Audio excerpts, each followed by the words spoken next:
ဒီနေ့မြုပ်ဒီပေါက်ဈေးကအရင်နေ့တွေအတိုင်းလို့ပဲဈေးမပြောင်းမဲနဲ့ဈေးငိမ့်နေတာကိုတွေ့ရပါတယ်17ရက်နေ့6လပိုင်း2026တောက်ကြနေ့မနက်ပိုင်းမှာဆိုရင်မြုပ်ဒီပေါက်ဈေးကမြန်မာငွေ3သိန်းကျပ်ကို985ဘတ်ဖြစ်နေပါတယ်ကျွန်တော်တို့လက်ထဲမှာဘတ်ငွေ1000ရှိတယ်ဆိုရင်မြန်မာငွေနဲ့ဘယ်လောက်ရမလဲဆိုတာကိုကျွန်တော်တစ်ခါတည်းလာပြီးတော့တွက်ပြပေးမှာဖြစ်ပါတယ်โอเคဒါဆိုရင်ကျွန်တော်တို့ကနန်းပေါင်းဆက်တွေကိုဝင်မယ်ပြီးကြလို့ရှိရင်1000အစား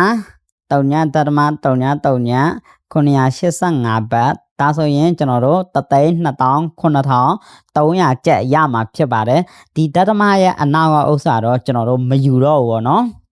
ဒါဆိုရင်ဘတ်ငွေ1000ကို329,300ကျပ်ရရှိမှာပဲဖြစ်ပါတယ်ဟုတ်ကဲ့အခုလိုမျိုးဘတ်ငွေတွေကိုဘယ်လိုမျိုးတွက်ရမလဲဘတ်ငွေတွက်တဲ့နည်းတွေသိချင်လို့ရှိရင်ကျွန်တော်ရဲ့ comment အောက်မှာမေးသွားလို့ရပါတယ်အားလုံးကိုကျေးဇူးအများကြီးတင်ပါတယ်ဒီနေ့ဗီဒီယိုလေးကဒီလောက်ပါပဲနောက်နေ့ဗီဒီယိုမှာပြန်ဆောင်ကြမယ်